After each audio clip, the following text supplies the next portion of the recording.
Conversa tem a honra de conversar com ele, Alexandre Azevedo, mineiro, cronista, teatrólogo, romancista, contista, ensaísta, autor de livros infanto-juvenis, livros infantis, professor de literatura brasileira e portuguesa, além de marido, pai e tantas outras funções. Bem-vindo, Alexandre, e muito obrigada pela disponibilidade em participar do nosso projeto com tanto carinho. Olá, Lida, como vai? Muito obrigado pelo convite e fico muito feliz por essa oportunidade, de falar sobre literatura, sobre a minha literatura, sobre o meu processo de criação, tá? E estou aqui à sua disposição para as suas perguntas. Alexandre, o seu primeiro livro foi publicado em 1989, mas as palavras e as ideias certamente vieram bem antes. Conta pra gente como foi a sua infância e o seu contato com os livros. Pois é, eu comecei a publicar em 1989, isso já há 30 anos. Meu primeiro livro é o Quezar Godofredo, um livro de crônicas, um livro que ainda está na praça, está sendo vendido, e isso mostra que a crônica não é fugaz, não é efêmera, já são 30 anos de Quezar Godofredo, mas respondendo a sua pergunta aí sobre a minha infância, eu tive meu primeiro contato com os livros de Monteiro Lobato, eu lia as histórias, os contos infantis do Lobato, havia em casa uma coleção completa das obras infantis do Lobato, e eu gostava muito e sonhava em participar das aventuras juntamente com Pedrinho, Narizinho, Emília, toda aquela turma do sítio do Pica-Pau Amarelo. Meu primeiro grande escritor e professor foi Monteiro Lobato. Aprendi muito geografia, gramática, aritmética, lendo os contos de Monteiro Lobato, que já fazia naquela época a interdisciplinaridade que hoje é muito usada, não é verdade? Então, eu já me interessava desde criança pela literatura, e depois fui descobrindo outros autores com o passar do tempo, mas o meu primeiro grande escritor, minha primeira grande paixão foi a literatura do Monteiro Lobato. Quantos livros você escreveu e qual foi o último? Olha, Leda, eu já escrevi 142 livros, aliás, já publiquei 142 livros. Eu escrevi muito mais do que isso, existem vários originais ainda que estão sendo analisados por editoras, mas livros publicados são 142 livros. Meu último livro é um livro adulto, é uma peça de teatro, na verdade são 3 peças de teatro num livro só. O livro se chama Três Poetas. Nessas peças, nessa trilogia, eu conto a história do Olavo Bilac e da Amélia de Oliveira. A peça se chama Tresloucado Amigo, que é um termo usado num soneto, Via Láctea, do Bilac. A segunda peça se chama Pobre Alfonsos, que eu conto a história do Alfonso de Guimarães e da sua grande paixão, a Constança Guimarães, que quando eles eram noivos, ela morreu aos 16 anos de idade tuberculosa. E a terceira peça se chama O Filho do Carbono, em que eu conto a história de Augusto dos Anjos e de Esther, a sua mulher. Então são 3 peças num livro só, uma trilogia. Esse foi meu último livro. Agora, tem livros já contratados, histórias, textos já contratados que ainda vão sair este ano e começo já do ano que vem. Eu sou uma grande admiradora do seu trabalho.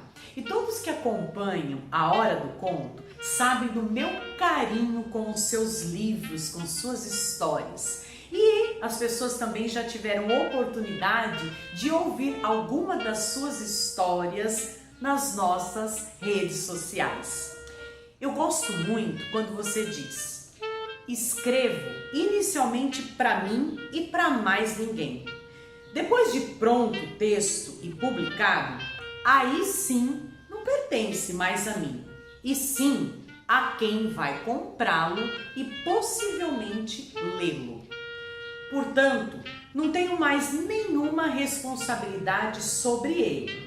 Quem tem que corresponder às expectativas não sou eu mais, que já conheço muito bem o texto, e sim o leitor.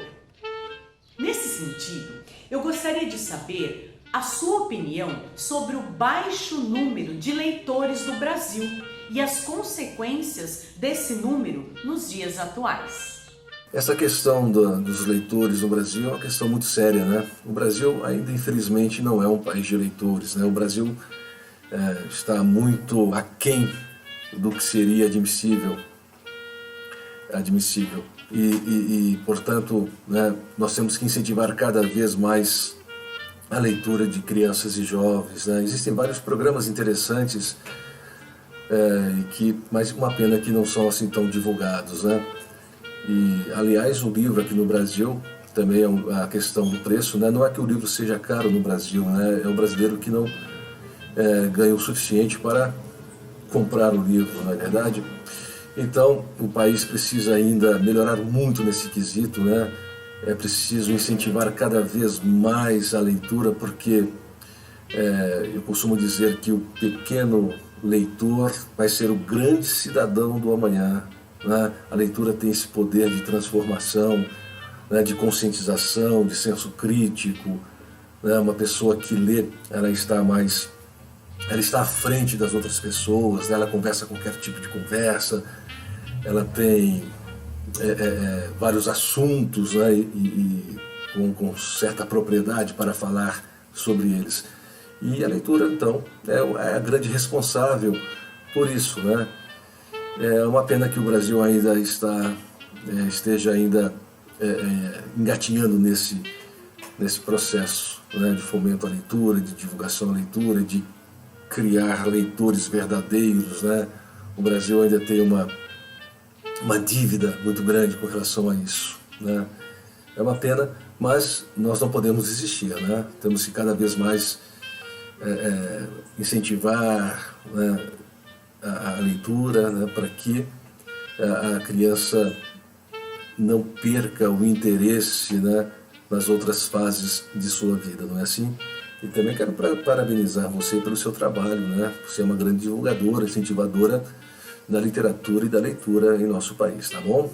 Enquanto escritor, eu sinto em suas obras a fantasia, musicalidade, despertar de consciência para nossa responsabilidade e missão.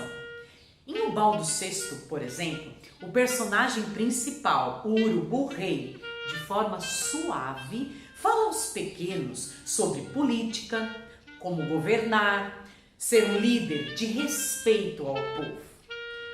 Como você vê a política atual e o que acha que nossos políticos poderiam ajudar na leitura e educação de forma mais intensa? Bem, eu procuro com meus livros, né, sempre transmitir alguma coisa de interessante para os leitores, né? Essa é a função do escritor, não é verdade? A questão da conscientização, né?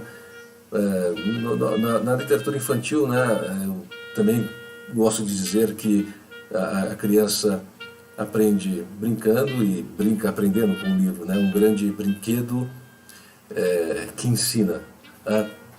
Com relação à questão política, né, sobre a cultura, né, tanto na esfera federal ou estadual e municipal, né, nós sabemos que a cultura, enquanto ela não tiver um papel de protagonista, né, ou pelo menos de coadjuvante, né, porque na verdade ela é apenas uma figurante, né, as secretarias de cultura geralmente elas são as que menos recebem verbas para os seus projetos, né?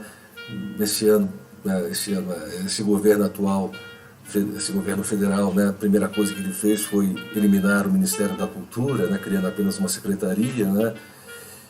Então, enquanto o Brasil agir assim, a nossa cultura vai ficar a um terceiro, quarto plano, né, desprezada infelizmente esse é o retrato do nosso país, né? Então eu gostaria que, é claro que essas secretarias, que eu voltasse ao Ministério da Cultura e que, né, tivessem condições realmente de trabalhar com a cultura, né, com o teatro, com a literatura, com a música, com a dança, com artes plásticas, né, com tudo que envolve a cultura, né? Porque se depender unicamente do governo, a coisa ainda vai ficar nesse estado lastimável.